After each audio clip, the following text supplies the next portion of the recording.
So when it comes to the government, they love to keep secrets. 'Cause I know we give them billions of pounds every single year.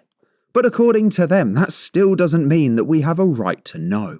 And according to these multiple government questions that I'm going to show you today, I gotta tell you, it looks like this Labour government is one of the most secret ever. And we'll start off with this question here from Lee Anderson. And you'll start, trust me, you'll start to notice a theme throughout the video. But this is the UK Parliament's written questions and answers part. And Lee Anderson says that he wants to ask the Secretary of State for the Home Department what the total cost of providing translation services in her department was in the last year. Essentially, long story short, what's the cost of translation in the last year? And in particular, this is going to the Home Office. But Damed, I don't know how they earn these titles. Something tells me they're not just paying a tenner online, they're actually getting it legitimately. And I really don't understand how.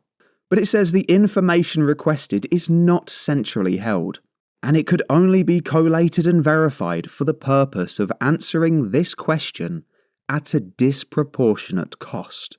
Bear in mind, they're not the ones paying the bill. It's the UK taxpayers like me and you. And here she is just saying, we can't get the information. One, because it's not centrally held, meaning that we haven't done a good job of organising everything. But we also can't get the information because it's going to cost too much money. Same if we move over to this question here. And I will say as well, I love that the government is finally trying to save money. They finally care about costs. And they really want to watch those pennies. It's just a shame that they finally figured out how to save money at a time when we could really do with them spending a couple of £100 just to get a bit of information. Because this guy, Jim Shannon, he asks the Secretary of State for the Home Department, which is basically the Home Office, he says how many first-time applications were there for British passports in 2024? Again, long story short, how many people applied for their passport, their British passport, for the first time ever? And Seema Malhotra? I think that's right, for Labour. And she says that, we can't get this passport data because answering this question is a disproportionate cost. You'd like to think that they keep track of how many passports they're giving out. Apparently not. And apparently to find that information, just a couple of quick searches, it's too much money. Because then we can move over to this one here. He wants to know how many irregular migrants have been granted permission to work in full or part-time employment. And again, Dame Angela Eagle. She says, you see, we can't get the information. We don't care about the public. You guys voted us in, but we just simply don't care. And also answering this question is a disproportionate cost. I got it. Like I said, they are one of the most secretive governments I've ever seen. This is like North Korea. And this same guy, he wants to know how many irregular migrants don't have an up-to-date address. And I will say on this one, that's kind of a tricky one to measure. That's like saying how much of your information is wrong. Well, if they're not going to do all of the checks, and as we've just seen, there's no way they're going to pay for all of it.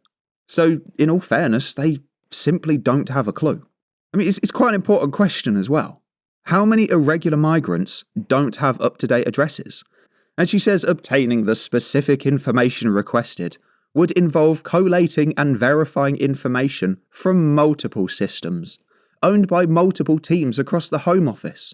Well, do it then. Do the search. Just do it. But she says, it's disproportionate cost. Going to war, not a disproportionate cost. Inviting everyone over to the UK, not a disproportionate cost. Giving millions to Sudan, that's absolutely fine. Like I said, it's nice that the government finally know how to save money. It's just a shame that it's coming at our expense.